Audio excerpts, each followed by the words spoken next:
미나야, 거기 서 있지 말고 손님들 와인잔이나 좀 채워. 호텔 연회장 한가운데서 시어머니가 며느리를 하녀 취급하며 소리쳤습니다. 수십 명의 하객 앞에서 화려한 드레스와 보석으로 치장한 채 대단한 집안의 안주인인 것처럼 행동하고 있었죠. 예비 신랑은 그런 어머니 옆에서 아무것도 모른 채 들뜬 얼굴로 서 있었습니다. 5년을 참았습니다. 마마보이 남편 뒤에서 시어머니 밑에서 이를 악물고 웃으며 버텨왔습니다. 그리고 오늘 그 모든 시간을 끝내기로 마음먹었습니다. 화려한 이 자리 한복판에서요. 과연 그날 이 연회장에서는 무슨 일이 벌어진 걸까요? 시작 전 구독과 좋아요를 눌러주시고 어디서 듣고 계신지 알려주시면 고마운 마음을 담아 그쪽으로 큰절 올리겠습니다. 그럼 오늘의 사연 시작합니다. 미나가 상민을 처음 만난 건 5년 전 친구의 소개 자리에서였습니다. 첫인상은 나쁘지 않았어요. 눈웃음이 따뜻하고 말투가 다정한 남자, 무엇보다 미나의 이야기에 진심으로 귀를 기울여주는 사람이었거든요.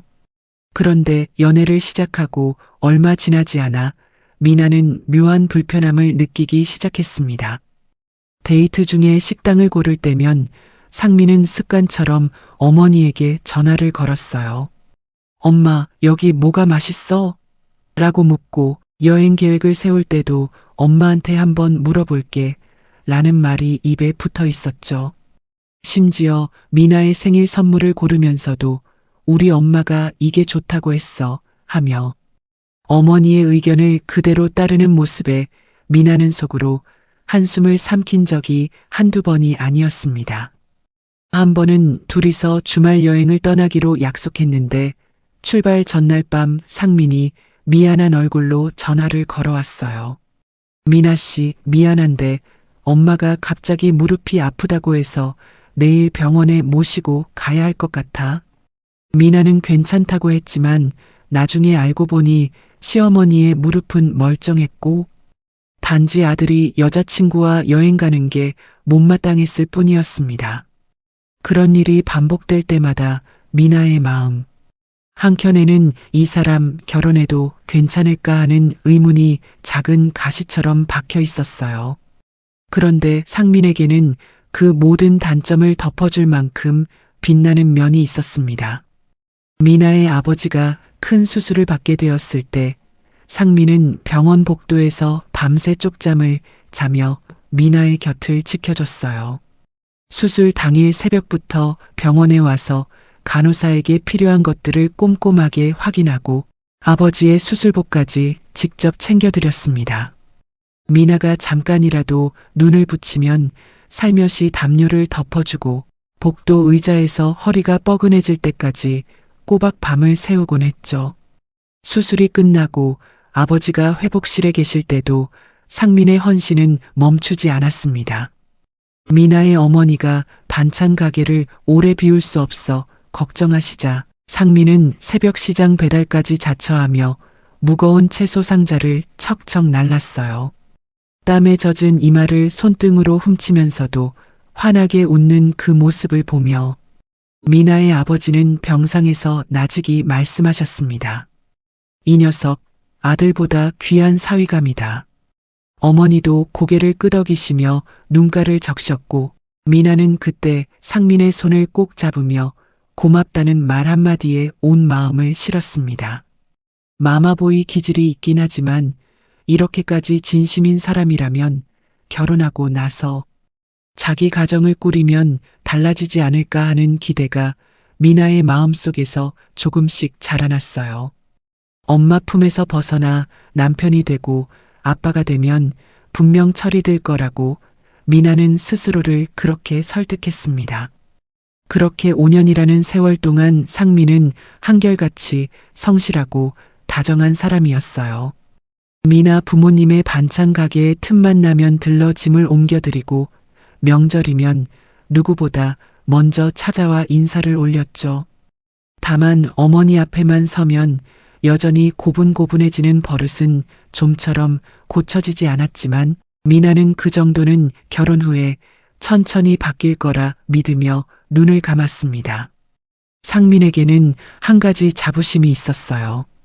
바로 자신의 어머니, 시어머니 천 여사가 강남에 건물을 여러 채 소유한 자산가라는 것이었죠.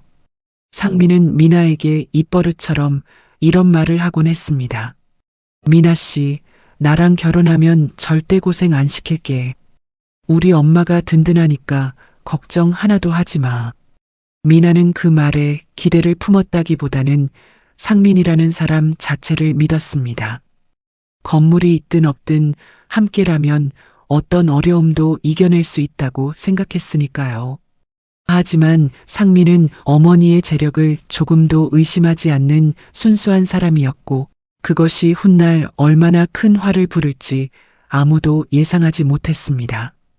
결혼 이야기가 본격적으로 오가기 시작한 어느 날 시어머니 천 여사가 화려한 모습으로 나타났습니다. 머리부터 발끝까지 온통 명품으로 치장한 천 여사는 강남의 한 카페에서 미나를 따로 불러 자리를 마련했어요. 테이블 위에 커피잔을 내려놓으며 천 여사는 여유로운 미소를 띠고 입을 열었습니다. 미나 씨, 내가 강남에 20억짜리 펜트하우스를 하나 받았어. 한강뷰의 인테리어도 최고급으로 된 곳이야. 그걸 너희 신혼집으로 해줄 생각이야. 20억이라는 숫자에 미나의 눈이 동그랗게 커졌습니다. 시어머니의 입에서 흘러나오는 말들은 마치 꿈결처럼 달콤했죠. 하지만 그 달콤함 뒤에는 날카로운 가시가 숨어 있었습니다. 천 여사가 커피를 한 모금 마시더니 슬쩍 미나의 눈을 들여다보며 말을 이었어요. 집값은 내가 냈으니까 미나 씨는 격에 맞는 가구하고 인테리어비를 준비해야지. 5억 정도면 되겠어. 미나의 숨이 턱 막혔습니다. 5억이라는 금액이 귓속에서 메아리 치듯 울렸고 찻잔을 쥔 손가락 끝이 차갑게 식어갔어요. 미나가 당황한 기색을 감추지 못하자 천 여사는 등을 의자에 기대며 한층 높아진 목소리로 압박을 가했습니다.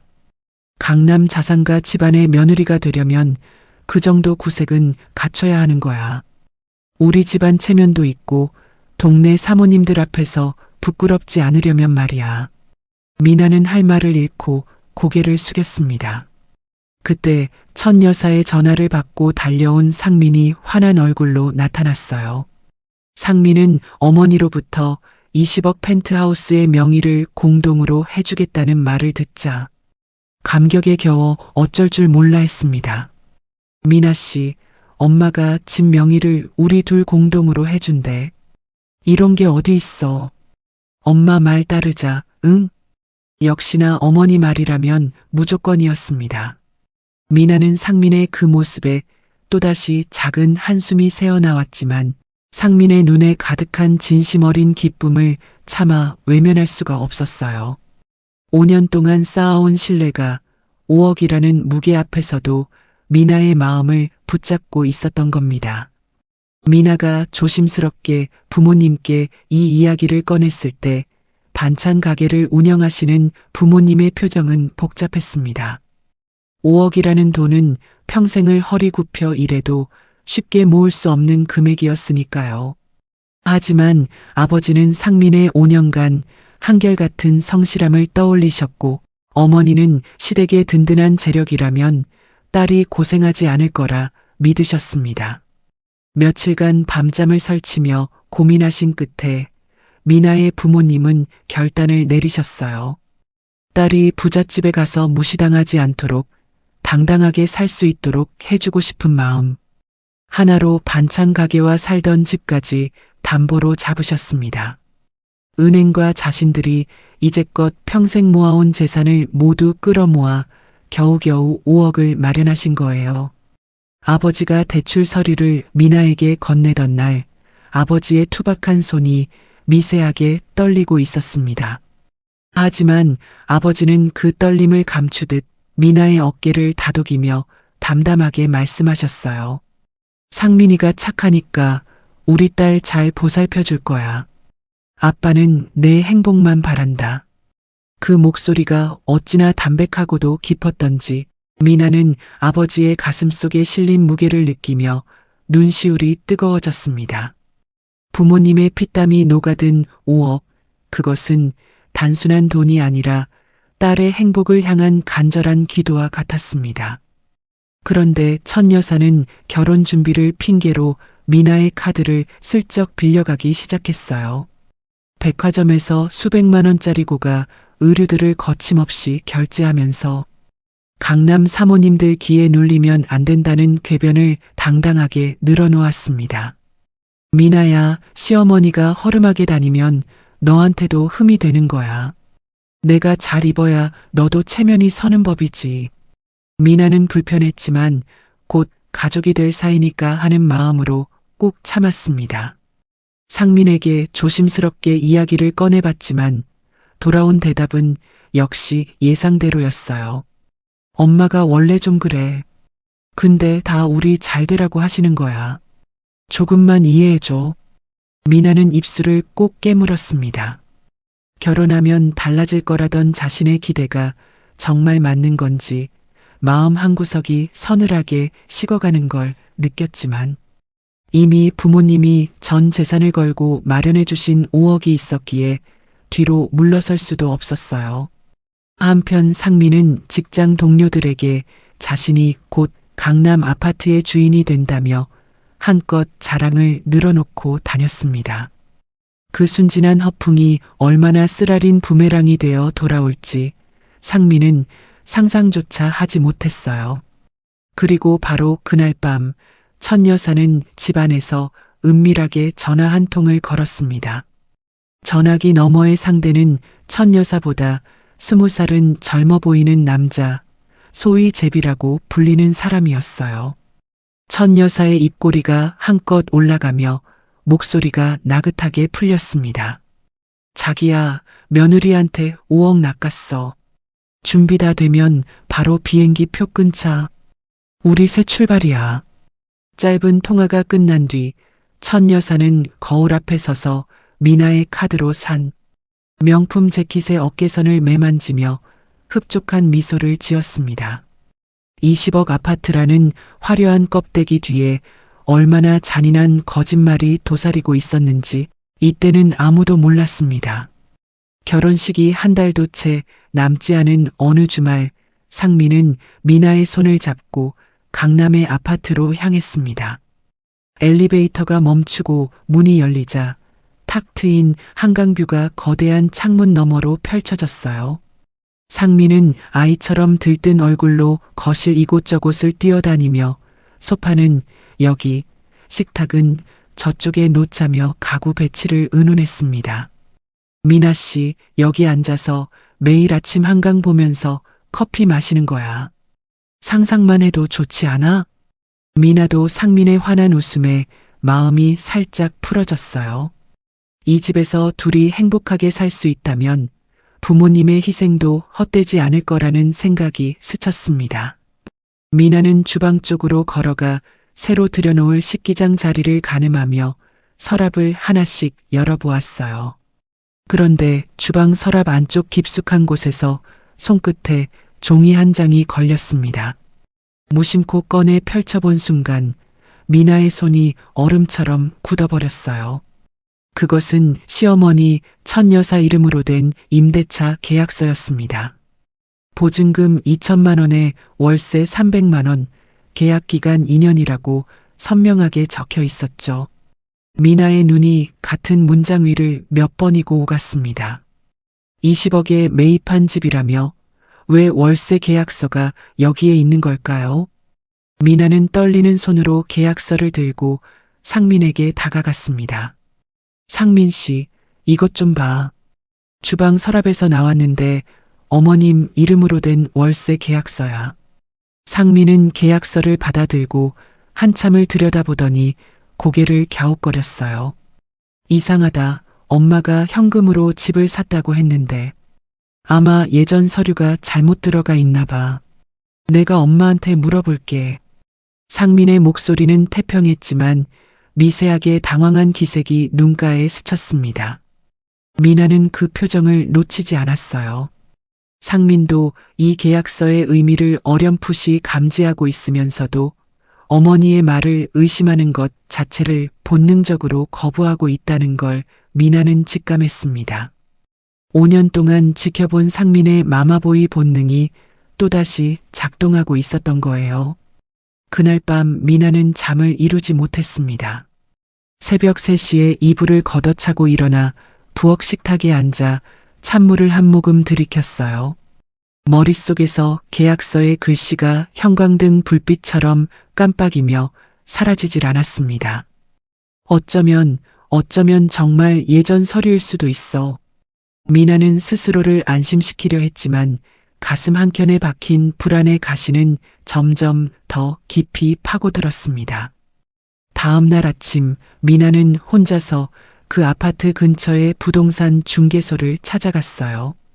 가게 안에 들어서는 미나의 다리가 미세하게 떨렸지만 진실을 확인해야 한다는 결심이 그 떨림보다 강했습니다. 미나가 해당 아파트의 호수를 말하자 중개사는 별다른 의심 없이 대답했어요. 아, 그 집이요? 거기는 매매 물건이 아니라 고액월세 매물이에요. 건물주가 외국에 계셔서 관리를 저희가 맡고 있는데 지금 세입자분이 계시죠. 세입자. 그 한마디에 미나의 세계가 흔들렸습니다. 20억을 현금으로 샀다던 그 집이 실은 월세집이었다는 것, 천 여사가 처음부터 끝까지 거짓말을 하고 있었다는 것이 한꺼번에 머리를 때렸어요. 미나는 중개사에게 감사합니다. 한마디를 겨우 내뱉고 부동산을 나와 길가에 서서 한참을 멍하니 하늘을 올려다보았습니다. 맑은 하늘이 오히려 잔인하게 느껴졌어요. 하지만 미나는 거기서 멈추지 않았습니다. 불안이 확신으로 바뀌는 순간 미나의 마음속에서 무언가가 단단하게 굳어졌거든요. 미나는 곧장 관할 등기소로 향해 시어머니 천여사가 자기 소유라고 주장하던 원래 집의 등기부등본을 발급받았습니다. 서류를 펼치는 미나의 손끝에 땀이 배어 있었어요. 등기부등본에는 차마 눈을 의심할 만한 내용이 빼곡하게 적혀 있었습니다. 시어머니 천여사의 집은 이미 사채 대출의 담보로 잡혀 있었고 연체가 누적되어 경매 절차까지 시작된 상태였어요. 강남에 건물을 여러 채 가졌다는 말, 현금 부자라는 말, 그 모든 것이 처음부터 끝까지 허풍이었습니다. 미나는 등기소 복도 벤치에 주저앉아 두 손으로 얼굴을 감싸쥐었어요. 손가락 사이로 뜨거운 눈물이 흘러내렸지만 이를 악물고 소리를 삼켰습니다. 머리가 하얗게 비어버린 채로 한참을 앉아있던 미나의 머릿속에 문득 하나의 장면이 스쳤습니다. 시어머니 천여사가 유독 특정 카페를 자주 간다며 혼자 외출하던 모습, 전화가 올 때마다 살짝 자리를 피하던 행동, 그리고 핸드폰을 볼 때 입꼬리가 올라가던 표정. 미나는 무언가에 이끌리듯 벌떡 일어섰습니다. 그날 오후 미나는 시어머니 천여사를 미행하기 시작했어요.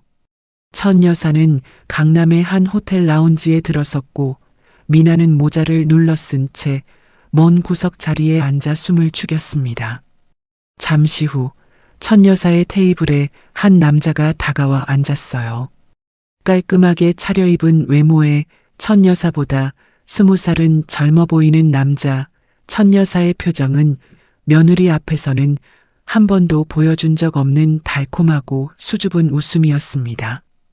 미나는 핸드폰의 녹음 버튼을 누르고 최대한 가까운 자리로 옮겨 앉았어요. 카페 음악 사이로 천여사의 목소리가 또렷하게 들려왔습니다. 자기야, 며느리 돈 5억이 들어오면 바로 비행기 표 끊자. 발리도 좋고 어디든 좋아. 우리 새 출발하는 거야. 남자가 커피잔을 내려놓으며 물었어요. 근데 아들은 어쩔 건데? 걔한테는 뭐라고 하려고?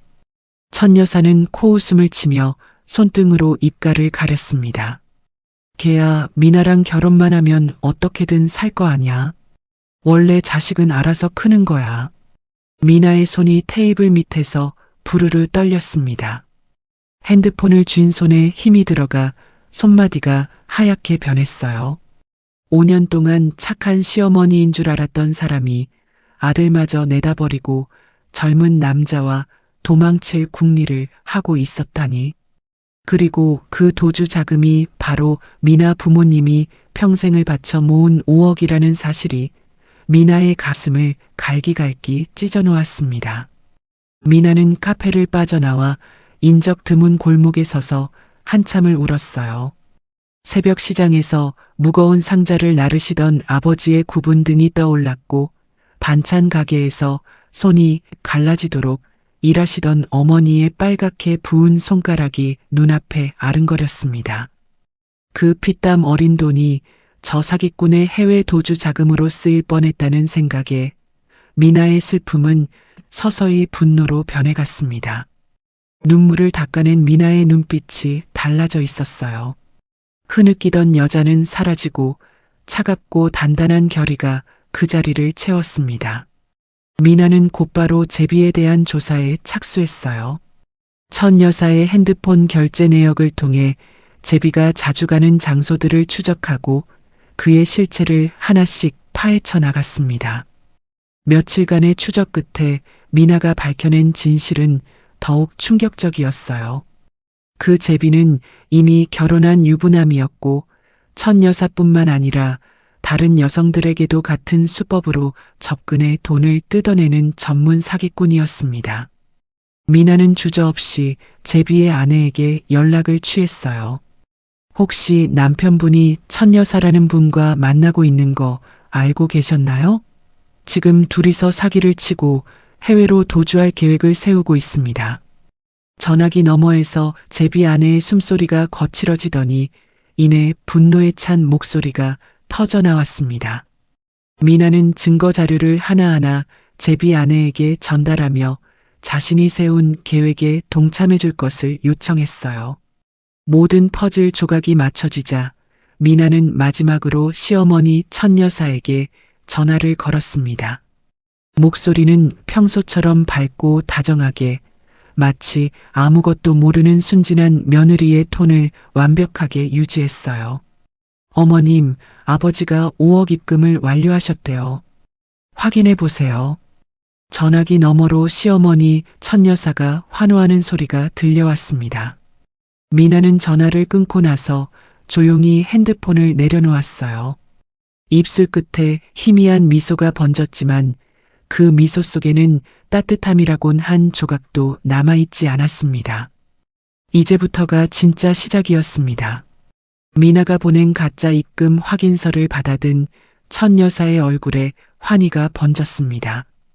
미나가 포토샵으로 정교하게 만들어낸 입금 내역 캡처 화면이었는데 천 여사는 의심한 조각 없이 그것을 진짜로 받아들였어요. 핸드폰 화면 속 5억이라는 숫자를 손가락으로 쓰다듬으며 천 여사의 입꼬리가 귀까지 올라갔습니다. 드디어 잡았어. 이 돈이면 충분해. 천 여사는 침대에 벌러덩 드러누워 천장을 올려다보며 해외에서의 새 삶을 머릿속으로 그려나갔어요. 야자수가 늘어선 해변, 제비와 팔짱을 끼고 걷는 석양길, 아들도 며느리도 없는 자유로운 나날들.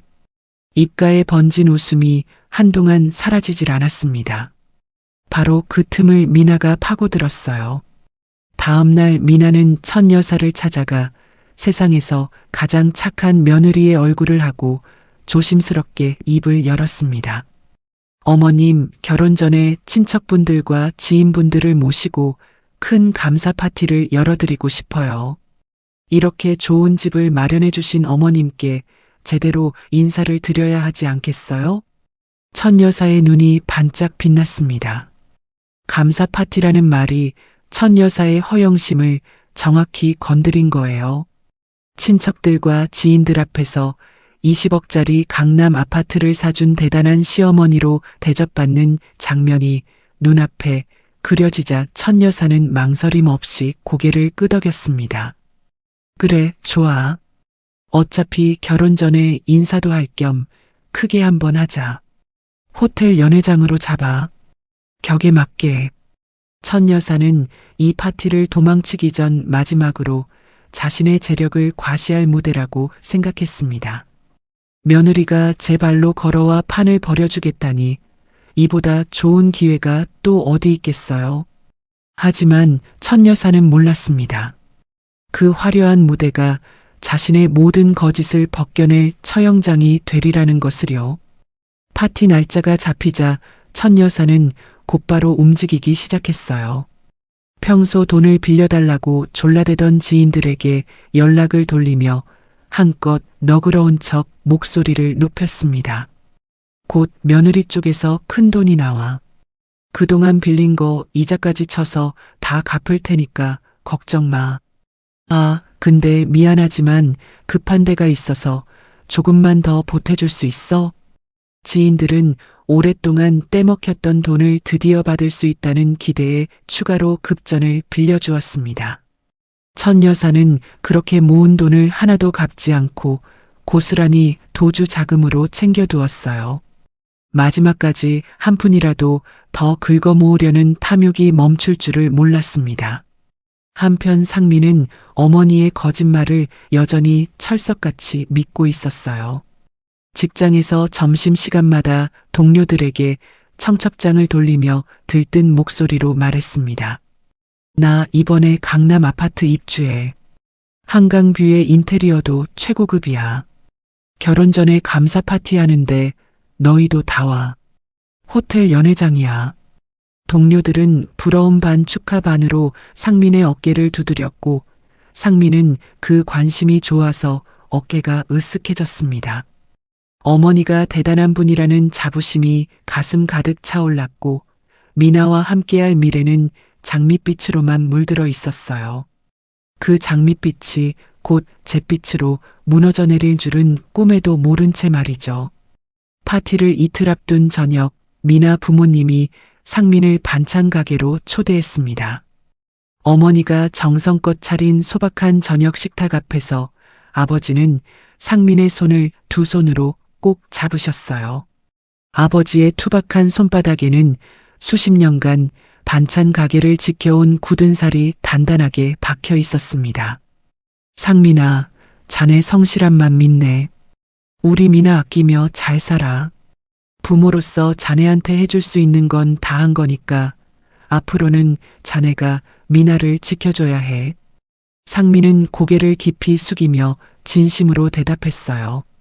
아버님, 제가 미나 씨 평생 행복하게 해드리겠습니다. 약속드립니다.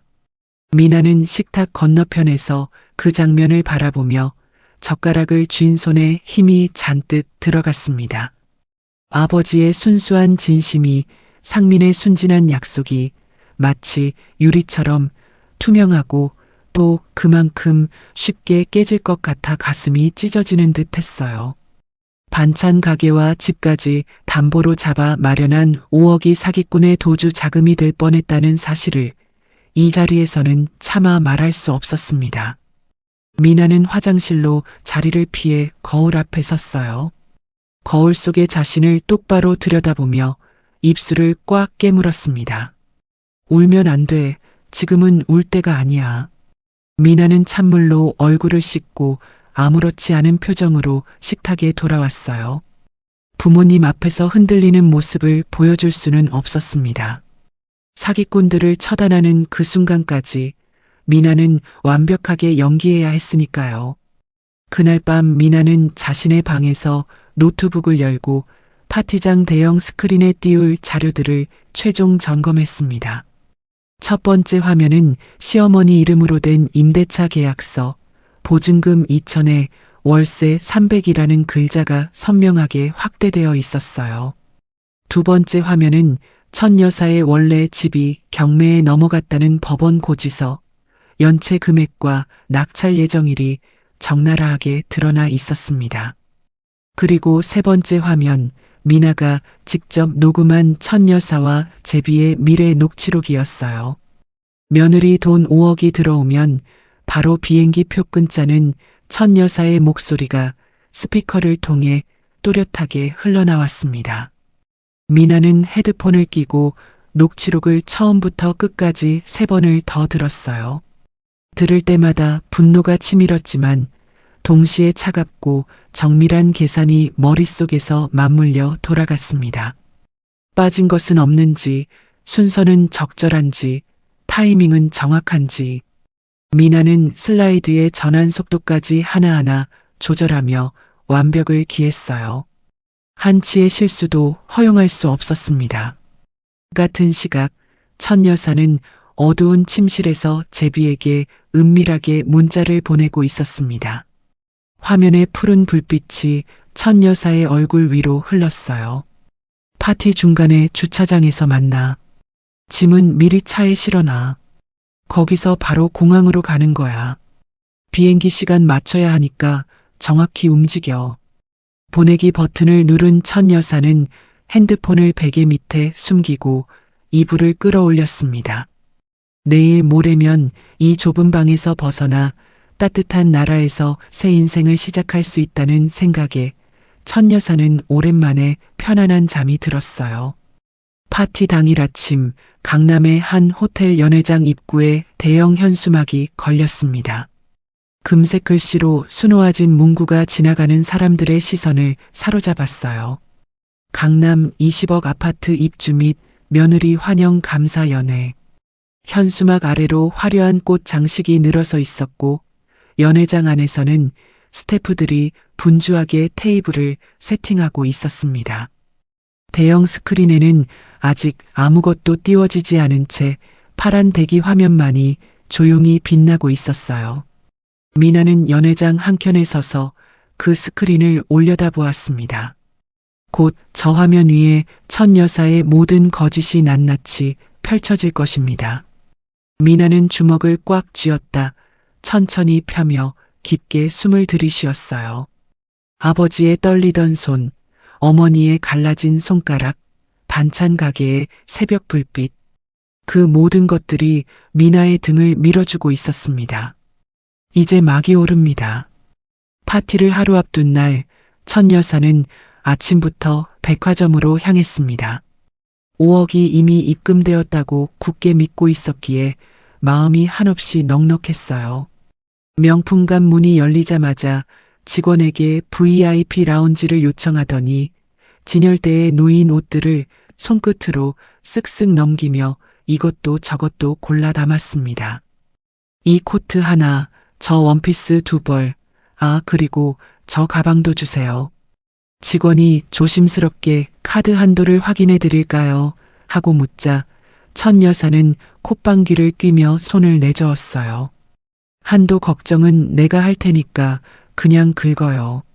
결제 금액이 수천만 원을 훌쩍 넘었습니다.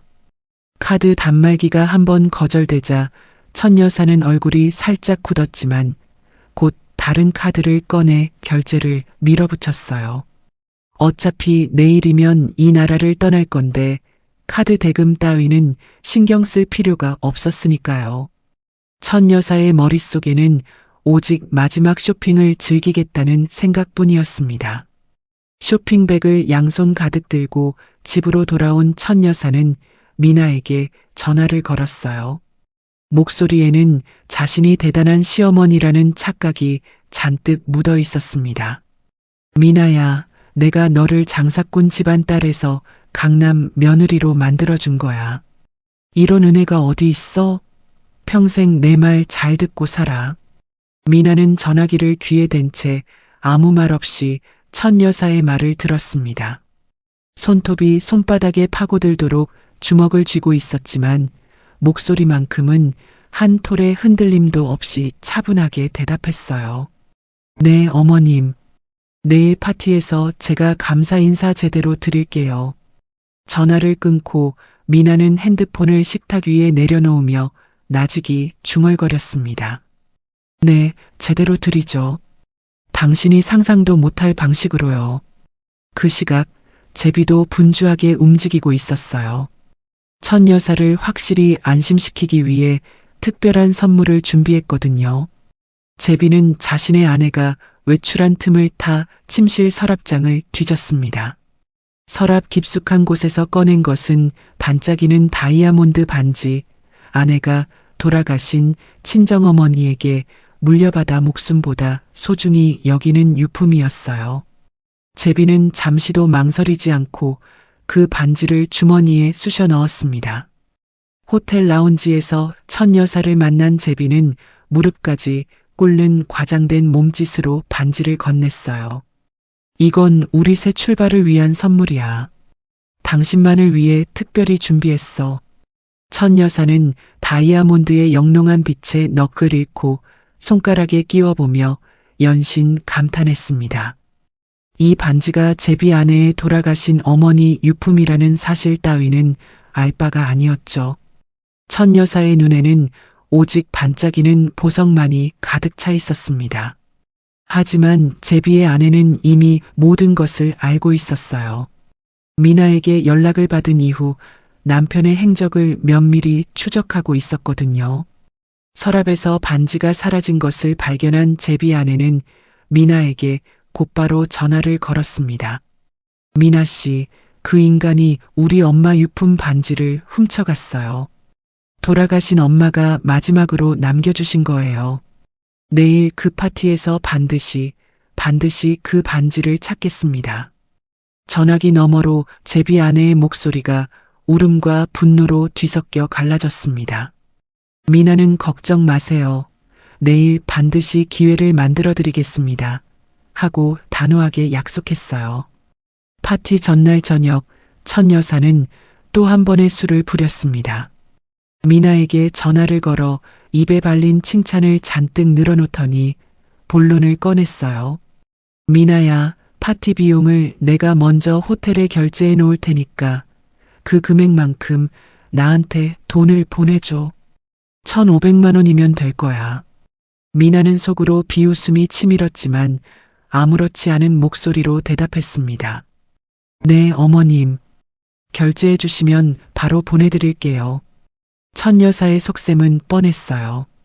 파티 비용을 결제한다는 핑계로 1,500만 원을 받아 챙긴 뒤 실제로는 호텔에 한 푼도 내지 않고 그 돈까지 들고 도망갈 계획이었습니다. 마지막 순간까지 한 푼이라도 더 뜯어내려는 그 뻔뻔함에는 끝이 없었어요. 파티 당일 아침이 밝았습니다. 천 여사는 새벽부터 일어나 거울 앞에 앉았어요. 지인에게 빌린 명품 드레스를 걸치고 제비에게 받은 다이아몬드 반지를 손가락에 끼운 뒤 목걸이와 귀걸이까지 온통 번쩍이는 것들로 치장했습니다. 거울 속에 비친 자신의 모습에 천 여사는 흡족한 미소를 지었어요. 빌린 옷과 훔친 보석으로 꾸며진 가짜 화려함이었지만 천 여사의 눈에는 오직 완벽한 강남 사모님의 모습만이 보였습니다. 오늘이 마지막 무대야. 화끈하게 마무리하자. 천 여사는 거울 속의 자신에게 윙크를 하고 현관문을 나섰습니다. 같은 시각 미나는 부모님 댁에서 아버지와 어머니를 조용히 배웅하고 있었어요. 미나는 부모님께 편안하고 단정한 옷차림으로 오시라고 미리 당부해 두었습니다. 아버지, 어머니, 오늘은 그냥 편하게 오세요. 화려하게 차려입으실 필요 없어요. 아버지는 깔끔하게 다린 남색 셔츠에 면바지를 입으셨고 어머니는 수수한 꽃무늬 블라우스를 차려입으셨어요. 미나는 두 분의 모습이 세상 어떤 명품보다 빛나 보였지만 곧 벌어질 일을 생각하면 가슴이 먹먹해졌습니다. 부모님이 충격받으실 것을 알면서도 이 자리에서 진실을 밝히지 않으면 5억이라는 빚더미에 평생 짓눌리게 될 거라는 것도 알고 있었으니까요. 호텔 연회장에 도착한 미나 부모님은 입구에 화려한 현수막을 올려다보며 어색한 미소를 지으셨어요. 시장에서 평생을 보낸 두 분에게 호텔 연회장이라는 공간은 낯설고 위축되는 곳이었습니다.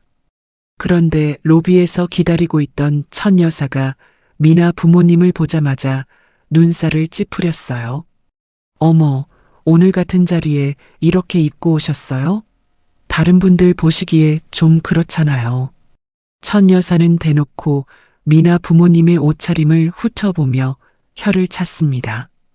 그러더니 연회장 안에서도 가장 구석진 자리, 주방 출입문 바로 옆 테이블로 안내하는 무례를 범했어요.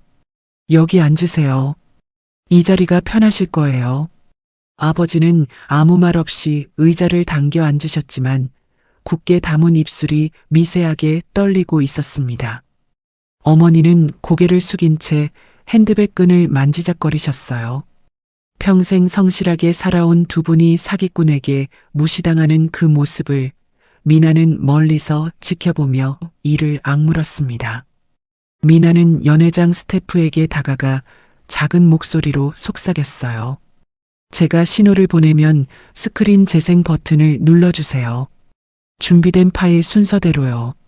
스태프가 알겠다고 고개를 끄덕이자 미나는 한 발짝 물러서서 연회장 전체를 천천히 둘러보았습니다. 화려한 꽃 장식, 반짝이는 샹들리에, 우아한 테이블 세팅. 이 모든 것이 천 여사의 거짓을 위한 무대 장치였고 곧 그 무대가 뒤집어질 것입니다. 미나는 핸드폰을 꺼내 제비 아내에게 짧은 문자를 보냈어요. 준비되셨죠? 제가 스크린 영상 틀고 나서 들어오시면 됩니다. 답장은 한 글자였습니다. 네. 미나는 핸드폰을 주머니에 넣고 깊게 숨을 들이쉬었어요. 심장이 빠르게 뛰고 있었지만 손끝은 놀라울 만큼 차분했습니다. 모든 준비는 끝났습니다. 이제 손님들이 자리를 채우고 천 여사가 마지막 커세의 정점에 올라서는 것만 기다리면 됩니다. 높이 올라갈수록 떨어질 때의 충격은 크게 마련이니까요. 호텔 연회장이 서서히 사람들로 채워지기 시작했습니다. 천 여사의 허세 친구들이 먼저 도착해 서로의 옷차림을 훑어보며 인사를 나눴고 이어서 친척들과 상민의 직장 동료들까지 하나둘씩 자리를 잡았어요. 연회장 안에는 와인잔이 부딪히는 소리와 웃음소리가 뒤섞여 화려한 분위기가 무르익어 갔습니다. 천 여사는 연회장 한가운데 서서 마치 여왕이라도 된 듯 사방으로 고개를 끄덕이며 인사를 받았어요. 빌린 드레스의 실크 자락이 조명 아래에서 은은하게 빛났고 제비에게 받은 다이아몬드 반지가 손가락 위에서 영롱하게 반짝였습니다. 친구 한 명이 천 여사의 손을 잡으며 감탄했어요. 어머, 천 여사님, 이 반지 새로 장만하신 거예요? 세상에, 최소 몇 캐럿이에요? 천 여사는 어깨를 으쓱하며 별것 아니라는 듯 손을 내저었습니다. 아, 이건 그냥 아는 분한테 받은 거야. 이 정도는 기본이지.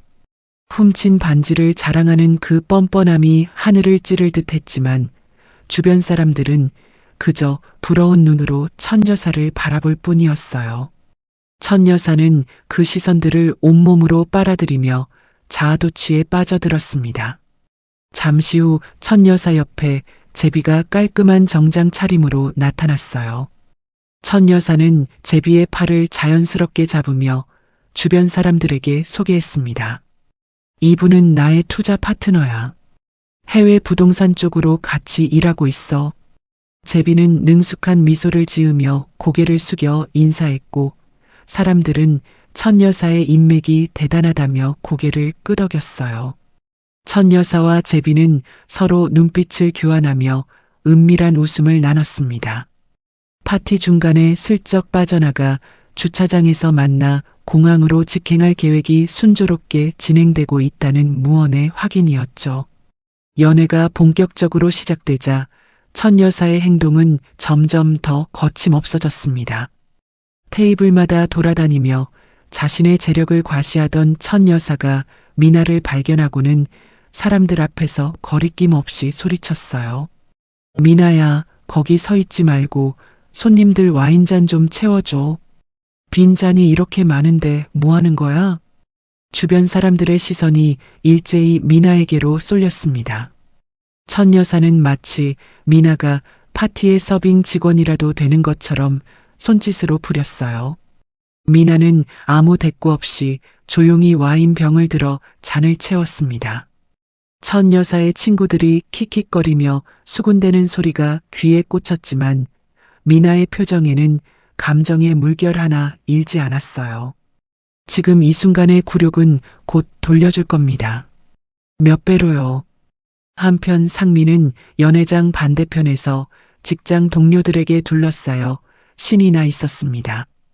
동료들이 부러워하는 표정으로 연회장을 둘러보자 상민의 목소리가 한층 더 높아졌어요. 우리 엄마가 20억짜리 강남 아파트를 현금으로 쌌어. 역시 우리 엄마지. 나 이제 강남 사는 거야. 동료 한 명이 대단하다며 어깨를 두드렸고 상민은 뿌듯한 표정으로 와인잔을 높이 들어 올렸습니다.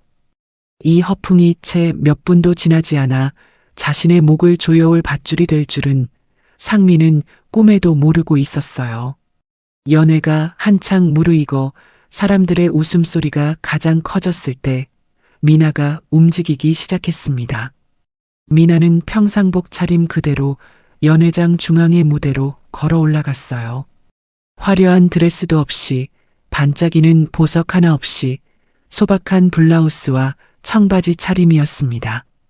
무대 위에 마이크 앞에 선 미나의 모습을 발견한 천 여사의 얼굴이 순식간에 일그러졌어요. 야, 미나야. 그 꼴로 무대에 올라가면 어떡해? 시장 바닥도 아니고 사람들 앞에서 망신시키지 말고 당장 내려와. 천 여사의 날카로운 목소리가 연회장을 가로질렀습니다. 사람들의 웃음소리가 뚝 멈추고 모든 시선이 무대 위의 미나에게로 모였어요. 천 여사는 이를 드러내며 화가 잔뜩 난 표정으로 미나를 노려보았지만 미나는 미동도 하지 않았습니다. 미나가 마이크를 천천히 들어 올렸어요. 한 박자의 침묵이 연회장을 감쌌습니다. 미나의 입술이 열리는 순간 그 목소리는 떨림 하나 없이 연회장 구석구석까지 울려 퍼졌습니다. 어머님, 한 가지만 여쭤볼게요. 20억짜리 강남 아파트를 현금으로 사셨다면서요? 그런데 왜 월세 300만 원도 못 내서 쫓겨날 판이세요? 순간 연회장 전체가 얼어붙었습니다. 와인잔을 들던 손들이 허공에서 멈추고 수군대던 입들이 일제히 닫혔어요. 천 여사의 얼굴이 흙빛으로 변했습니다. 입술이 벌어졌다 닫혔다를 반복했지만 아무 소리도 나오지 않았어요. 마치 물속에서 허우적대는 물고기처럼 입만 뻐끔거릴 뿐이었습니다. 미나가 연회장 스태프에게 눈짓을 보냈습니다. 스태프가 버튼을 누르자 연회장 정면의 대형 스크린이 환하게 밝아졌어요. 화면 가득 펼쳐진 것은 천 여사 이름으로 된 임대차 계약서였습니다. 보증금 2천만 원, 월세 300만 원이라는 글자가 스크린 위에서 선명하게 빛났어요. 보이시죠? 이게 어머님이 20억에 현금으로 샀다는 그 강남 아파트의 진짜 정체입니다. 매매가 아니라 월세예요. 보증금 2천에 월 300만 원짜리 세입자일 뿐이에요. 웅성거리는 소리가 파도처럼 밀려왔습니다. 친척들과 지인들이 스크린과 천 여사를 번갈아 보며 술렁이기 시작했어요. 천 여사의 친구 한 명이 이게 뭐야 하며 자리에서 반쯤 일어섰고 옆에 앉은 사람이 팔을 잡아 다시 앉혔습니다. 미나가 다시 스태프에게 신호를 보내자 스크린의 화면이 바뀌었어요. 이번에는 법원 경매 고지서가 등장했습니다. 천 여사의 원래 집이 사채 연체로 경매에 넘어갔다는 내용이 빼곡하게 적혀 있었고 연체 금액과 강제 집행 예정일이 적나라하게 드러나 있었습니다. 어머님이 자기 소유라고 주장하시던 원래 집도요. 이미 경매에 넘어갔습니다. 사채를 갚지 못해서요. 강남에 건물을 여러 채 가지고 계시다던 말씀 전부 거짓말이었어요. 연회장의 비명에 가까운 탄식이 터져나왔습니다. 천 여사에게 돈을 빌려줬던 지인들의 얼굴이 하얗게 질렸고 친척들은 믿을 수 없다는 표정으로 고개를 가로저었어요. 상민은 직장 동료들 사이에 서서 사색이 된 얼굴로 스크린을 올려다보았습니다. 불과 몇 분 전까지 우리 엄마가 20억 아파트를 현금으로 샀다고 자랑하던 그 입에서 이제는 아무 말도 나오지 않았어요. 턱이 바르르 떨리더니 상민이 연회장을 가로질러 천 여사에게 달려갔습니다. 엄마, 이게 진짜야? 진짜냐고. 대답해. 상민의 외침이 연회장 천장에 부딪혀 메아리 쳤습니다. 천 여사는 아들의 눈을 마주하지 못했어요. 시선을 바닥에 떨구고 입술만 파르르 떨 뿐 한마디도 하지 못했습니다. 그 침묵이 어떤 대답보다 분명한 자백이었습니다. 미나는 무대 위에서 그 광경을 조용히 내려다보았어요. 아직 끝이 아니었습니다.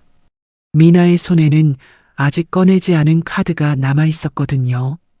미나는 마이크를 다시 입가에 가져다 대며 차분하지만 서늘한 목소리로 말했습니다. 여러분, 아직 못 보신 게 있어요. 어머님이 왜 이런 거짓말을 하셨는지 그 이유가 궁금하시죠? 미나의 시선이 연회장 한쪽 구석에 서 있는 제비를 향했습니다. 제비는 슬금슬금 출구 쪽으로 몸을 돌리고 있었지만 미나의 눈빛에 포착된 순간 발걸음이 얼어붙었어요. 스크린이 다시 한번 바뀌려는 찰나 연회장의 공기가 칼날처럼 차갑게 가라앉았습니다. 진짜 폭풍은 지금부터였습니다. 미나가 스태프에게 마지막 신호를 보내자 스크린에서 음성 파일이 재생되기 시작했습니다. 연회장 스피커를 통해 천 여사의 목소리가 또렷하게 울려 퍼졌어요. 자기야, 며느리 돈 5억이 들어오면 바로 비행기 표 끊자. 우리 새 출발이야. 이어서 제비의 목소리가 흘러나왔습니다. 근데 아들은 어쩔 건데? 천 여사의 대답이 연회장 천장에 부딪혀 메아리 쳤어요. 걔야, 미나랑 결혼만 하면 어떻게든 살 거 아니야. 원래 자식은 알아서 크는 거야. 녹취록이 끝나는 순간 연회장이 무덤처럼 고요해졌습니다. 숨소리조차 들리지 않는 정막 속에서 누군가의 와인잔이 바닥에 떨어져 산산조각 나는 소리만이 날카롭게 울렸어요. 상민은 두 다리에 힘이 풀린 듯 그 자리에 주저앉았습니다. 바닥에 무릎을 꿇은 채 멍하니 스크린을 올려다보는 그 눈에는 아무런 빛도 남아있지 않았어요. 어머니가 자신까지 버리고 젊은 남자와 도망가려 했다는 사실이 5년간 믿어왔던 모든 것이 거짓이었다는 현실이 한꺼번에 머리 위로 무너져 내렸습니다. 상민의 입술이 파르르 떨리더니 목구멍 깊은 곳에서 신음 같은 소리가 새어나왔어요. 엄마, 나를 버리고 갈 거였어? 진짜로? 천 여사는 아들의 물음에 대답하는 대신 벌떡 자리에서 일어나 무대를 향해 돌진했습니다. 눈이 뒤집어진 천 여사가 미나를 향해 손을 뻗으며 악을 썼어요. 이것 봐, 미나. 이 녹음 조작한 거지? 너 이 사기꾼 같은 년이 감히 시어머니를. 천 여사의 손이 미나의 머리카락을 움켜쥐려는 찰나 연회장 정문이 벌컥 열렸습니다. 높은 구두 소리가 대리석 바닥 위에서 또각또각 울리며 한 여자가 성큼성큼 무대를 향해 걸어왔어요. 제비의 아내였습니다. 제비 아내는 무대 앞까지 단숨에 도착하더니 천 여사의 뺨을 향해 오른손을 크게 휘둘렀습니다. 찰싹 하는 소리가 연회장 전체에 메아리 쳤어요. 천 여사가 비틀거리며 한 발짝 뒤로 물러났고 뺨에는 순식간에 붉은 손자국이 선명하게 올라왔습니다. 이게 누구 손에 끼워져 있는 거야? 제비 아내의 시선이 천 여사의 손가락 위에서 반짝이는 다이아몬드 반지에 꽂혔어요.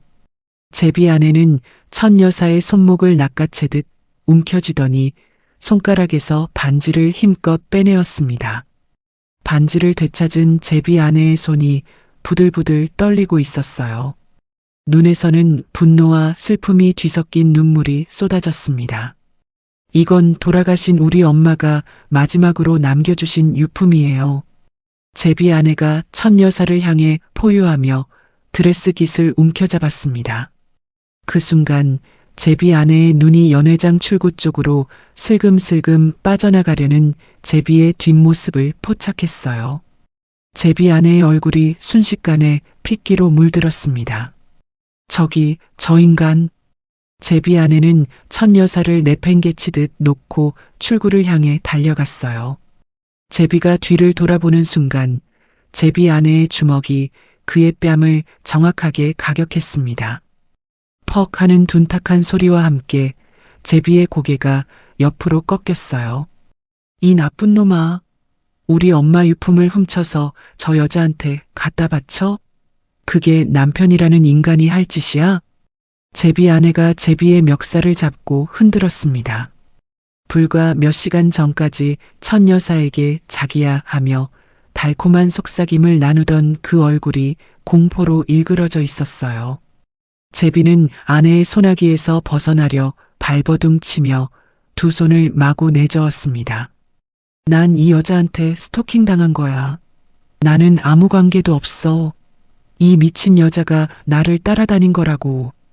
제비는 자신을 구해줄 사람이 아무도 없다는 걸 깨닫자 돌연 천 여사를 향해 발길질까지 해댔어요. 바닥에 쓰러진 천 여사의 허리를 구두 끝으로 걷어차며 소리쳤습니다. 다 이 여자가 꼬셔서 그런 거야. 난 피해자라고. 자기야, 당신만을 위해 준비했어.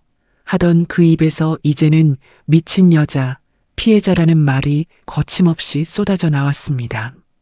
천 여사의 얼굴이 배신감으로 일그러졌지만 이미 자신의 거짓말이 만천하에 드러난 마당에 항변할 자격조차 없었어요. 제비가 아내의 소나기를 뿌리치고 연회장 출구를 향해 전력 질주했습니다. 하지만 문을 열고 나서자마자 복도에서 기다리고 있던 사내 서넛이 제비의 앞을 가로막았어요. 미나가 미리 연락해둔 사채업자들이었습니다. 천 여사에게 돈을 떼인 채권자들이기도 했죠. 어디 가려고? 천 여사한테 빌린 돈이 내 통장으로 빠져나간 거 다 알아. 꼼짝 마. 사내들이 제비의 양팔을 잡아 제압하자 제비는 꿈틀거리며 발버둥 쳤지만 역부족이었습니다. 잘생긴 얼굴이 공포로 일그러진 채 살려달라고 비명을 질렀지만 아무도 동정하지 않았어요. 연회장 안은 완전한 아수라장이 되어 있었습니다. 천 여사에게 돈을 빌려줬던 친구들이 일제히 자리에서 일어나 천 여사를 에워쌌어요. 여사님, 사기꾼이었어? 내 돈 3천만 원 당장 내놔. 나도 2천만 원 빌려줬잖아. 이자까지 쳐서 갚는다며? 분노한 지인들이 천 여사에게 달려들었습니다. 누군가가 천 여사의 드레스 소매를 잡아당기자 찢어지는 소리가 날카롭게 울렸어요. 빌려 입은 명품 드레스가 어깨부터 허리까지 갈라져 나갔고 천 여사는 찢어진 드레스를 부여잡으며 비명을 질렀습니다. 하지마. 이거 빌린 건데 빌린 거라고. 빌린 드레스, 훔친 반지, 거짓된 재력. 천 여사를 감싸고 있던 화려한 껍데기가 하나씩 벗겨지며 그 안에 초라한 맨살이 드러나고 있었습니다. 상민은 바닥에 주저앉은 채 그 모든 광경을 넋이 나간 눈으로 바라보았어요. 직장 동료들이 하나둘씩 자리를 피하며 상민에게서 멀어지는 것이 보였지만 일어설 힘조차 남아있지 않았습니다. 불과 1시간 전만 해도 강남 아파트 주인이라며 어깨를 펴고 다니던 남자가 지금은 사기꾼의 아들이라는 무게에 짓눌려 고개조차 들지 못하고 있었어요. 상민의 눈에서 소리 없이 눈물이 흘러내렸습니다. 어머니의 실체를 깨닫는데 5년이 걸렸고 그 5년이 무너지는 데는 단 5분이면 충분했습니다. 미나는 무대에서 내려와 천천히 천 여사 앞으로 걸어갔습니다. 찢어진 드레스를 부여잡고 바닥에 쓰러져 있는 천 여사를 내려다보는 미나의 눈빛은 차갑고 고요했어요. 미나가 천 여사의 귀에 대고 나지기, 그러나 또렷하게 말했습니다. 어머님, 그 5억 입금 확인서 있잖아요. 가짜예요. 포토샵으로 만든 거예요. 우리 아버지는 단 한 푼도 보내신 적 없습니다. 천 여사의 동공이 한계까지 확장되었습니다.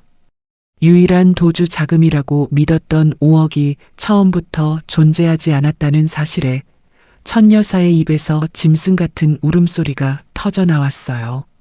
손톱으로 대리석 바닥을 긁으며 발버둥 쳤지만 이미 모든 것이 끝나 있었습니다. 미나는 몸을 일으켜 천 여사에게 등을 돌렸어요. 한 발짝 멀어질 때마다 천 여사의 울부짖음이 등 뒤에서 작아져 갔지만 미나의 발걸음은 흔들리지 않았습니다. 가슴 한켠이 먹먹했지만 후회는 없었어요. 이건 부모님의 피땀을 지키기 위한 싸움이었고 미나는 그 싸움에서 한치도 물러서지 않았습니다. 아수라장이 된 연회장에 잠깐의 정적이 찾아왔습니다. 지인들에게 둘러싸여 바닥에 주저앉은 천 여사, 사채업자들에게 제압당한 채 끌려가는 제비, 그리고 그 한가운데에서 넋이 나간 채 무릎을 꿇고 있는 산민. 미나는 무대 위에서 그 풍경을 한참 동안 내려다보았어요. 미나의 시선이 상민에게로 향했습니다. 바닥에 주저앉아 멍하니 허공을 바라보는 상민의 모습은 불쌍하기도 했지만 동시에 미나의 마음 깊은 곳에서 오래 눌러두었던 감정이 천천히 올라왔어요. 5년 동안 엄마 말이라면 무조건이었던 그 모습, 어머니의 무리한 요구에도 엄마가 다 우리 잘 되라고 하시는 거야 하며 눈을 감았던 그 태평함. 미나는 마이크를 다시 들어 올렸습니다. 상민 씨. 미나의 목소리가 연회장에 울렸어요. 상민이 고개를 들어 무대 위에 미나를 올려다보았습니다. 눈가가 붉게 젖어 있었지만 미나는 더 이상 그 눈물에 마음이 흔들리지 않았어요. 상민 씨, 이제 마마보이 짓 좀 그만해요. 정신 차려요. 상민의 어깨가 움찔했습니다. 미나의 입에서 마마보이라는 단어가 나오자 연회장에 남아있던 사람들의 시선이 다시 한번 무대로 집중되었어요. 나는 5년 동안 참았어요. 데이트할 때마다 어머니한테 전화하는 것도 참았고 여행 약속을 어머니 핑계로 깨는 것도 참았어요. 결혼하면 달라지겠지. 자기 가정을 꾸리면 철이 들겠지. 나는 그렇게 매번 스스로를 설득했어요. 미나의 목소리가 잠시 떨렸지만 곧 다시 단단하게 가다듬어졌습니다. 그런데 당신은 끝까지 달라지지 않았어요. 어머니가 나한테 5억을 준비하라고 했을 때 당신은 한 번이라도 이상하다고 생각했어요? 우리 부모님이 평생 모은 재산을 다 끌어모아야 겨우 마련할 수 있는 돈인데 당신은 엄마 말 따르자 그 한마디로 끝이었잖아요. 상민의 고개가 점점 더 깊이 숙여졌습니다. 어깨가 미세하게 떨리고 있었지만 미나의 말 한마디 한마디가 모처럼 가슴에 박혀 반박할 수가 없었어요. 당신이 어머니의 거짓말에 눈이 멀어 내 부모님을 이용하도록 내버려뒀을 때 우리의 5년은 끝난 거예요. 내 아버지가 떨리는 손으로 대출 서류를 건네던 그날 당신은 강남 아파트 자랑이나 하고 다녔잖아요. 그게 남편이 될 사람이 할 짓인가요? 연회장에 흐느끼는 소리가 들렸어요. 구석 자리에 앉아 계시던 미나의 어머니가 손수건으로 입을 막은 채 울고 계셨습니다. 아버지는 아무 말 없이 어머니의 어깨를 감싸 안으시며 입술을 꽉 깨물고 계셨어요. 미나는 그 모습을 보며 잠깐 눈을 감았습니다. 뜨거운 것이 눈 안쪽에서 차올랐지만 꾹 삼키고 다시 눈을 떴어요. 지금은 울 때가 아니었습니다. 여기 계신 모든 분들께 말씀드립니다. 미나가 연회장 전체를 향해 또렷하게 선언했습니다. 이 결혼은 처음부터 사기였습니다. 20억짜리 강남 아파트도 거짓, 자산가 집안도 거짓, 공동 명의도 거짓이었습니다. 저는 지금 이 시간부로 완벽한 파혼을 선언합니다. 이 결혼은 없었던 일입니다. 미나의 목소리가 연회장 천장에 부딪혀 울려 퍼졌어요. 파혼이라는 두 글자가 공기 속에 무겁게 가라앉았고 남아있던 사람들 사이에서 웅성거리는 소리가 잦아들었습니다. 상민은 바닥에서 고개를 들어 미나를 바라보았지만 미나의 눈에는 더 이상 상민을 향한 미련이라곤 한 조각도 남아있지 않았어요. 바로 그때 연회장 측문에서 검은 정장을 입은 남자가 빠른 걸음으로 들어왔습니다. 호텔 지배인이었어요. 지배인은 상황이 심상치 않다는 것을 이미 파악한 듯 굳은 표정으로 천여사 앞에 섰습니다. 실례합니다. 천여사님, 오늘 연회비 1,500만 원이 아직 결제되지 않았습니다. 예약 시 선결제 조건이었는데 지금까지 입금이 확인되지 않고 있어요. 천여사의 얼굴이 사색으로 변했어요. 찢어진 드레스를 부여잡고 일어서며 떨리는 손으로 핸드백에서 카드를 꺼냈습니다. 지배인이 카드를 받아 단말기에 긁었지만 화면에는 차갑게 결제 거부라는 글자가 떴어요. 한도 초과로 결제가 불가합니다. 다른 카드는 있으신가요? 천여사가 허둥지둥 다른 카드를 꺼냈지만 그 카드는 아예 정지된 상태였습니다.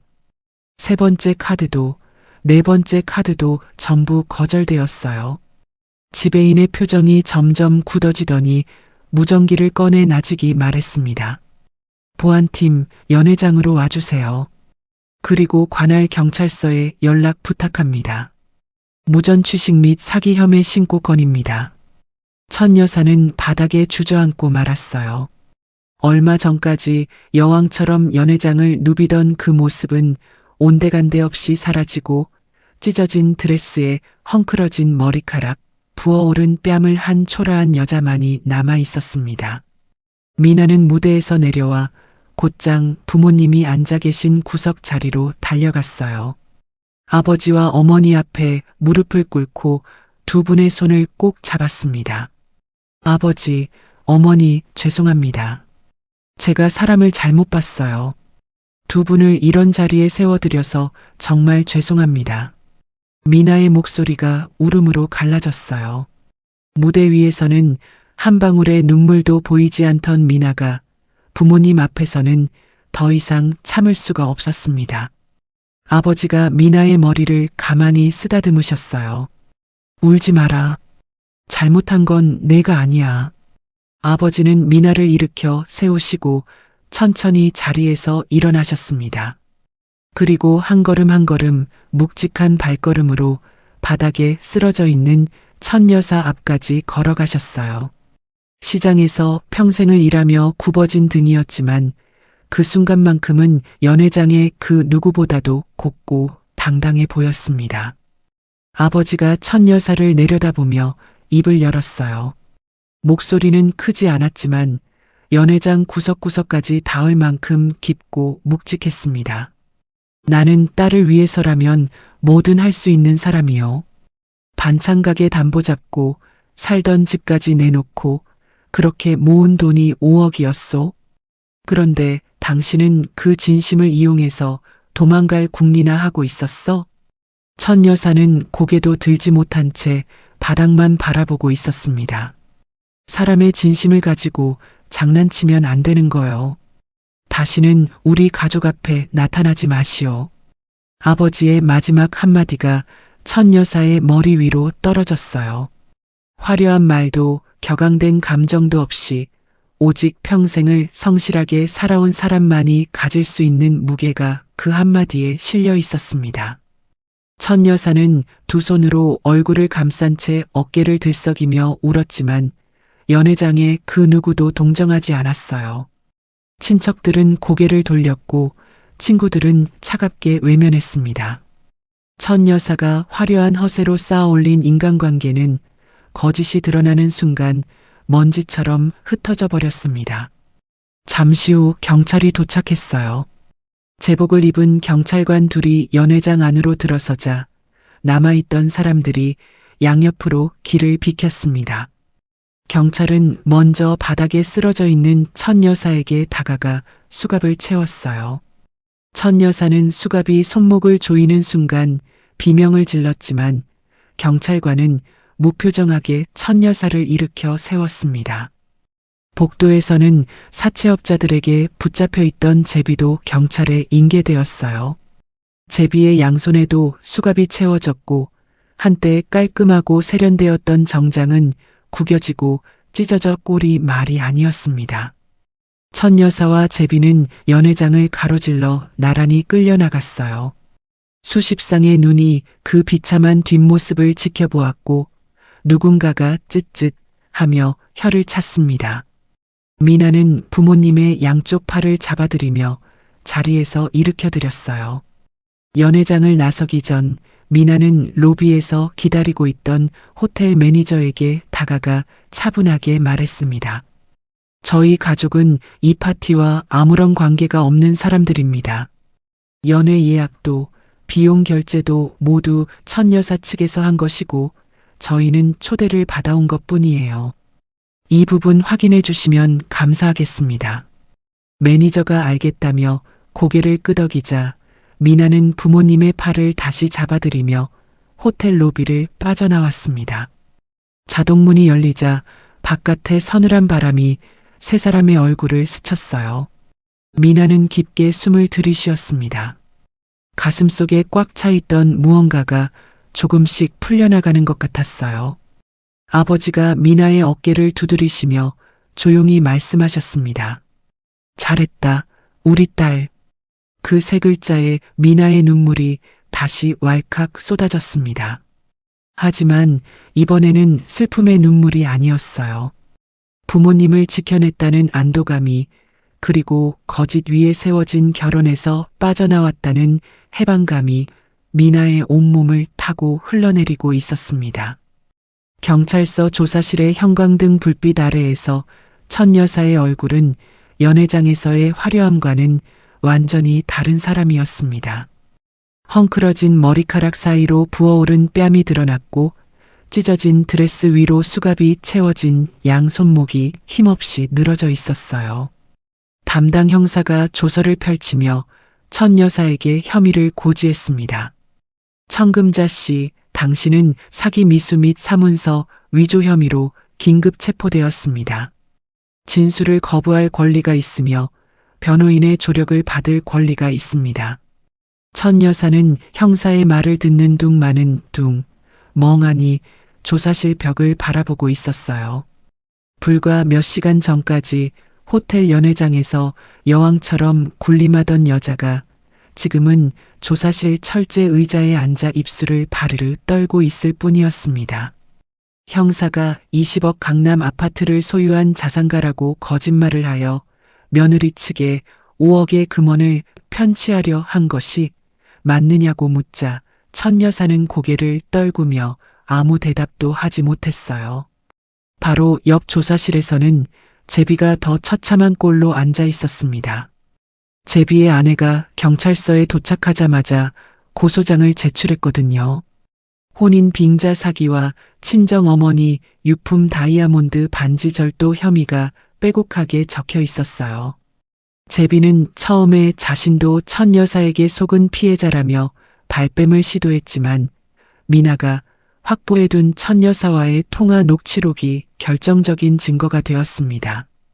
5억이 들어오면 바로 비행기 표를 끊자는 그 한마디가 제비의 공범 지위를 확정지어 버렸어요. 제비는 결국 유치장으로 직행했습니다. 깔끔한 정장은 구겨질 대로 구겨졌고 한때 여성들의 마음을 사로잡았던 그 잘생긴 얼굴은 공포와 자기연민으로 일그러져 있었어요. 유치장 철창이 닫히는 소리가 복도에 메아리칠 때 제비는 비로소 자신이 얼마나 큰 대가를 치르게 될지를 실감했습니다. 상민도 경찰 조사를 피해갈 수 없었어요. 어머니의 사기 행각에 공모한 것이 아니냐는 질문에 상민은 저도 속았습니다. 라는 말만 반복할 뿐이었습니다. 형사가 어머니의 재산 상태를 전혀 몰랐느냐고 되묻자 상민은 고개를 숙이며 눈물을 흘렸어요. 정말 몰랐습니다. 엄마 말만 믿었습니다. 5년 동안 어머니의 거짓말을 한 번도 의심하지 않았던 마마보이의 순진함이 경찰 조사실에서는 어리석음이라는 이름으로 되돌아왔습니다. 직접적인 공모 혐의는 비껴갔지만 상민의 얼굴에는 수치심과 죄책감이 지워지지 않는 낙인처럼 새겨져 있었어요. 며칠 후 천 여사에게 또 하나의 고소장이 날아들었습니다. 백화점 측에서 카드 한도를 초과하여 결제한 수천만 원 상당의 명품 구매건에 대해 사기 혐의로 고소한 것이었어요. 결제 당시 이미 상환 능력이 없었음에도 불구하고 고가의 상품을 구입한 것은 명백한 사기에 해당한다는 것이 백화점 측 법무팀의 판단이었습니다. 천 여사의 혐의 목록은 눈덩이처럼 불어나고 있었어요. 사기 미수, 사문서 위조, 무전 취식, 그리고 백화점 사기까지 한 사람의 인생을 송두리째 집어삼킬 만큼의 무게가 천 여사의 어깨 위에 쌓여가고 있었습니다. 상민이 회사로 복귀한 첫날은 지옥과 다를 바 없었어요. 엘리베이터 문이 열리자마자 동료들의 시선이 일제히 상민에게로 쏠렸습니다. 수군거리는 소리가 사무실 곳곳에서 들려왔어요. 얼마 전까지만 해도 강남 아파트 입주한다며 어깨를 펴고 다녔던 그 사람이 알고 보니 어머니가 사기꾼이었다는 소문은 이미 회사 전체에 퍼져 있었습니다. 점심시간이 되자 상민은 구내식당에 혼자 앉아 밥을 떴어요. 평소에 함께 어울리던 동료들이 슬쩍 시선을 피하며 다른 테이블로 자리를 옮기는 것이 보였습니다. 누군가가 뒤에서 제 엄마가 호텔에서 수갑 차고 끌려갔대 하고 속삭이는 소리가 귀에 박혔어요. 상민은 숟가락을 내려놓고 고개를 숙였습니다. 밥알 위로 뜨거운 눈물이 뚝뚝 떨어졌지만 닦을 기력조차 없었어요. 일주일을 버텼습니다. 하지만 출근할 때마다 등 뒤에 꽂히는 시선들과 회의실에서 갑자기 조용해지는 분위기가 상민의 신경을 갉아먹었어요. 결국 상민은 팀장에게 사직서를 제출했습니다. 팀장이 한 번 더 생각해보라고 만류했지만 상민은 고개를 저으며 자리를 떠났어요. 회사 건물을 나서며 뒤를 돌아보는 상민의 눈에는 모든 것을 잃어버린 사람 특유의 텅 빈 공허함이 담겨 있었습니다. 번듯한 직장, 동료들의 존경, 강남 아파트의 꿈, 그 어느 것 하나 남아있지 않았어요. 한편 미나의 일상에도 변화가 찾아오고 있었습니다. 어느 날 오후 미나가 반찬 가게에서 김치를 담그고 있는데 핸드폰에 알림이 울렸어요. 법원으로부터 온 통지서였습니다. 천 여사의 집이 최종 낙찰되어 강제 집행이 시작되었다는 내용이었어요. 미나는 고무장갑을 낀 손으로 핸드폰 화면을 한참 들여다보다가 조용히 입꼬리를 올렸습니다. 가짜 부자의 마지막 보루마저 무너져 내린 것이었어요. 얼마 뒤 우체통에 편지 한 통이 도착했습니다. 유치장에서 보낸 천 여사의 편지였어요. 겉봉투에는 삐뚤빼뚤한 글씨로 미나에게라고 적혀 있었습니다. 미나는 편지를 손에 들고 잠시 바라보았어요. 봉투 안에 어떤 말이 적혀 있을지 대충 짐작이 갔습니다. 미안하다, 한 번만 봐달라, 혹은 또다시 뻔뻔한 거짓말이 적혀 있을 수도 있겠죠. 미나는 편지를 뜯지 않았습니다. 그 봉투를 그대로 쓰레기통 위에 올려놓고는 발로 꾹 밟아 안으로 밀어 넣었어요. 종이가 구겨지는 소리가 나면서 편지가 쓰레기 더미 속으로 사라졌습니다. 미나의 표정에는 분노도 슬픔도 연민도 없었어요. 그저 담담한 무관심뿐이었습니다. 천 여사가 보낸 마지막 줄도 미나에게는 더 이상 의미 없는 쓰레기에 불과했습니다. 그 주말 미나는 부모님과 함께 시장 골목을 걸었어요. 양손에는 사과가 가득 담긴 비닐봉지와 떡 상자가 들려 있었습니다. 미나는 시장 입구의 과일 가게부터 시작해 한 집 한 집 돌아다니며 상인들에게 떡을 나눠드렸어요. 그동안 걱정 끼쳐드려서 죄송합니다. 떡 드시면서 용서해 주세요. 시장 상인들은 미나 가족에게 무슨 일이 있었는지 대충 짐작하고 있었지만 자세한 사정을 묻지 않았어요. 대신 떡을 받아들며 수고했다. 잘 해결됐으면 됐지 뭐 하며 따뜻한 말을 건넸습니다. 옆 가게 아주머니는 미나의 손을 꼭 잡으며 내가 대단한 거야. 부모님 잘 모시고 살아 하고 격려해 주셨어요. 아버지는 미나의 뒤를 따라 걸으시며 시장 상인들에게 연신 고개를 숙이셨습니다. 어머니는 떡 상자를 안고 눈시울을 붉히셨지만 입가에는 오랜만에 보는 편안한 미소가 번져 있었어요. 시장 골목의 익숙한 소음들, 생선 굽는 냄새, 호객 소리, 아이들의 웃음소리가 미나의 귓가를 감싸 안았습니다. 반찬 가게로 돌아온 미나는 앞치마를 두르고 도마 앞에 섰어요. 아버지가 새벽에 떠온 두부를 썰고 어머니가 양념장을 만드시는 동안 미나는 콩나물 뿌리를 하나하나 정성껏 다듬었습니다. 세 사람 사이에 많은 말은 필요 없었어요. 나란히 서서 같은 일을 하고 있다는 것, 그 자체가 모든 말보다 깊은 위로였습니다. 저녁 무렵 가게 문을 닫으려는데 아버지가 미나를 불러 세우셨어요. 미나야, 오늘 반찬이 일찍 다 팔렸다. 내일은 좀 더 만들어야겠어.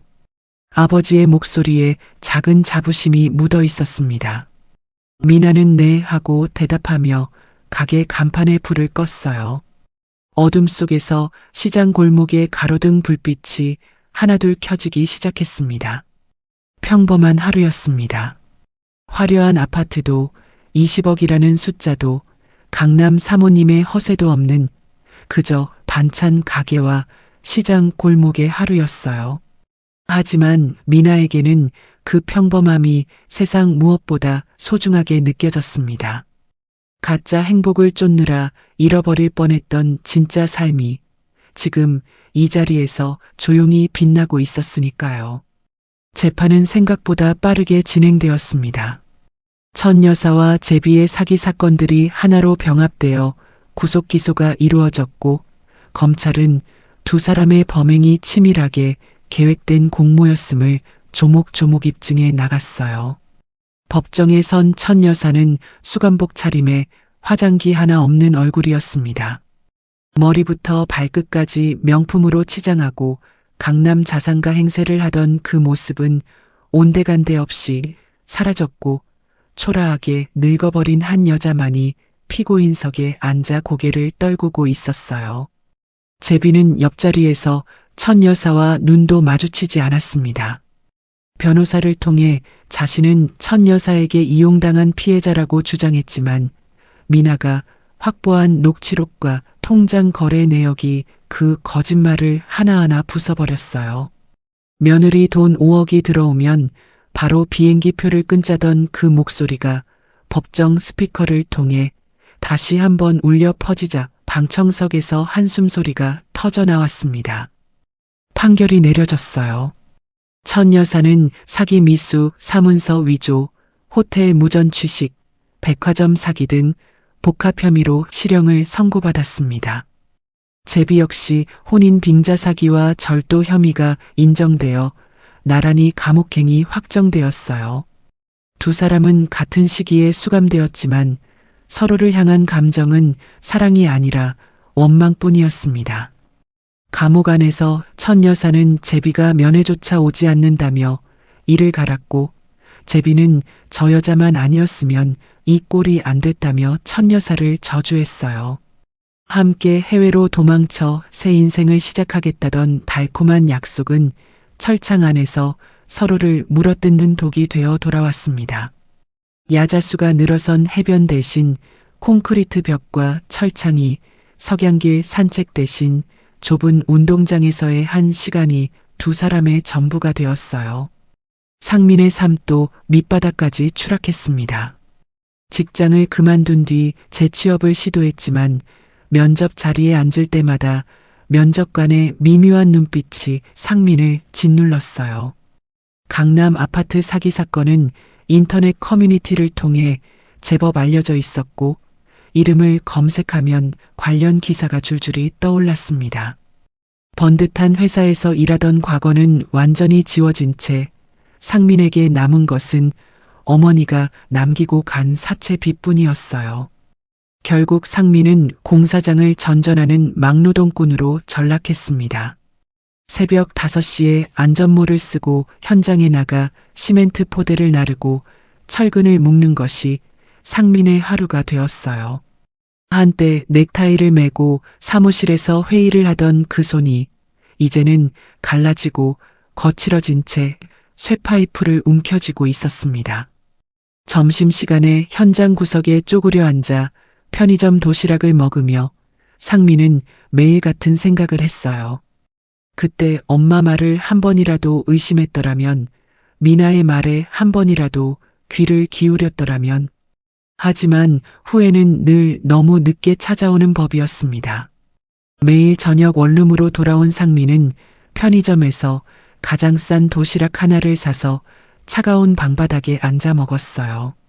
형광등 불빛 아래에서 혼자 밥을 먹는 상민의 그림자가 벽 위로 길게 늘어졌습니다.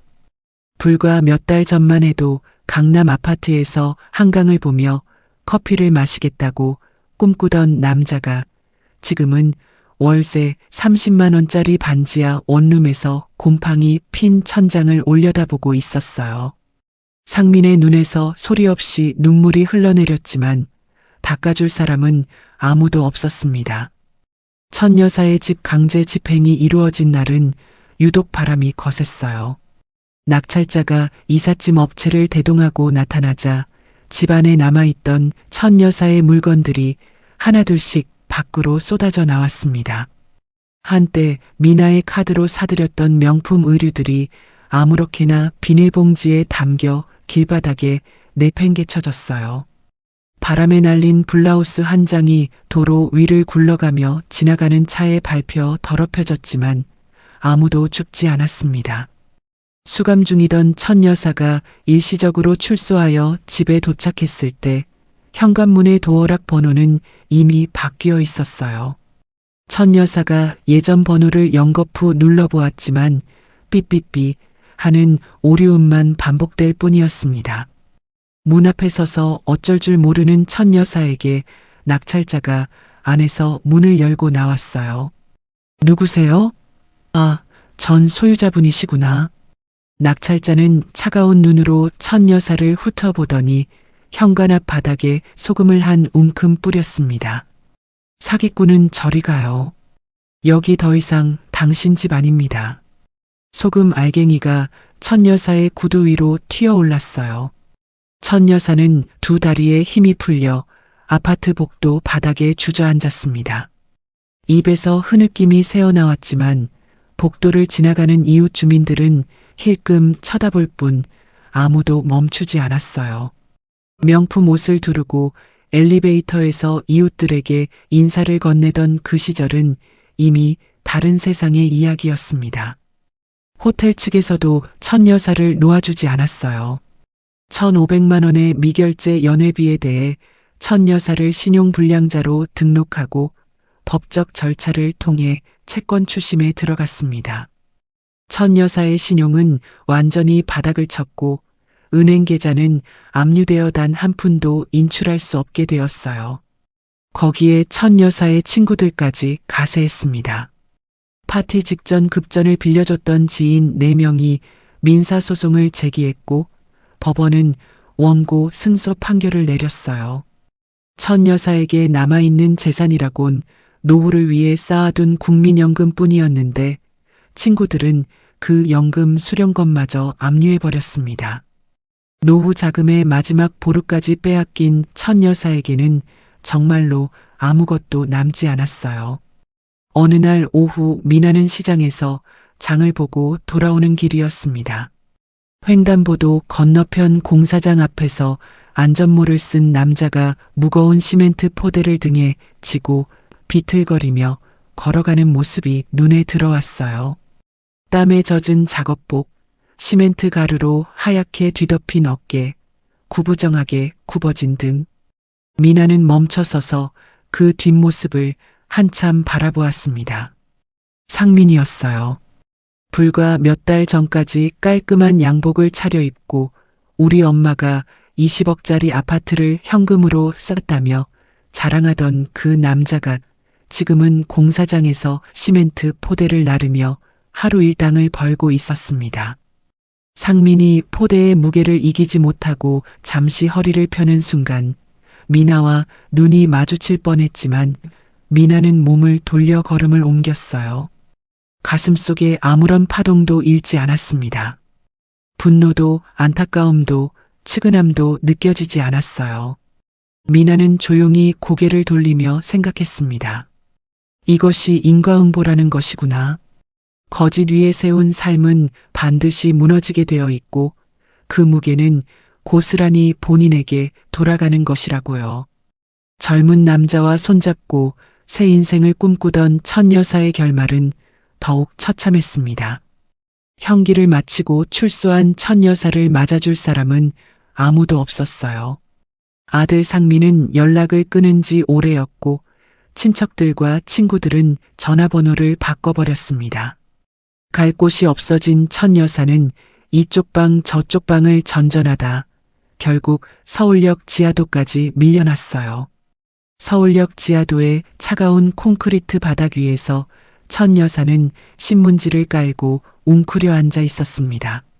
지나가는 사람들에게 동전 한 잎을 구걸하다가 옆자리 노숙자와 자리 싸움이 벌어져 머리카락이 한 줌 뜯기기도 했어요. 한때 강남 자산가를 자처하며 며느리에게 5억을 요구하던 그 입으로 이제는 1,000원만 도와주세요 라는 말을 반복하고 있었습니다. 헛된 꿈과 허영이 불러온 비참한 결말이었습니다. 남의 피땀을 밟고 올라서려 했던 사람은 결국 그 피땀의 무게에 짓눌려 가장 낮은 곳까지 추락하게 되어 있었어요. 세상에 공짜는 없고 거짓으로 쌓은 탑은 반드시 무너진다는 것을 첫 여사는 모든 것을 잃고서야 비로소 깨달았습니다. 하지만 그 깨달음은 너무나도 늦었어요. 이른 아침 시장 골목에 첫 햇살이 비스듬히 내려앉았습니다. 미나는 반찬 가게 앞에 서서 새로 만든 간판을 벽에 걸었어요. 정상 영업이라는 네 글자가 아침 햇살을 받아 반짝였습니다. 미나가 간판의 위치를 맞추며 한 발짝 물러서서 바라보는데 어느새 옆에 다가온 아버지가 미나의 손을 두 손으로 꼭 잡으셨어요. 우리 미나가 이 집안을 지켰어. 아버지의 목소리가 살짝 떨렸지만 얼굴에는 환한 웃음이 번져 있었습니다. 투박한 손바닥에 박힌 굳은 살이 미나의 손등에 닿았을 때 미나는 이 거친 손이 세상에서 가장 따뜻한 온기라는 것을 다시 한번 느꼈어요. 어머니도 가게 안에서 고개를 내밀며 뭘 그렇게 서 있냐고 웃으셨고 미나는 가게 문을 활짝 열어젖히며 힘차게 대답했습니다. 오늘도 열심히 해봐요, 우리. 가게 안으로 들어서자 익숙한 된장 냄새와 참기름 향이 코끝을 감쌌어요. 미나는 앞치마를 두르고 도마 앞에 섰습니다. 어머니가 양념장을 만드시는 동안 미나는 물을 채 썰고 아버지는 새벽에 시장에서 떠온 싱싱한 재료들을 하나하나 정리하셨어요. 세 사람이 나란히 서서 일하는 그 모습은 어떤 고급 레스토랑의 주방보다도 따뜻하고 정갈했습니다. 며칠 전 미나는 부모님과 함께 작은 의식을 치렀어요. 반찬 가게 뒷방 식탁 위에 대출 상환 영수증을 올려놓고 세 사람이 나란히 앉아 그 종이를 바라보았습니다. 5억이라는 숫자가 적혀 있던 서류, 아버지의 손이 떨리며 건넸던 그 서류가 이제는 상환 완료라는 도장이 찍힌 채 식탁 위에 놓여 있었어요. 미나가 파쇄기에 전원을 켰습니다. 윙 하는 소리와 함께 기계가 돌아가기 시작했어요.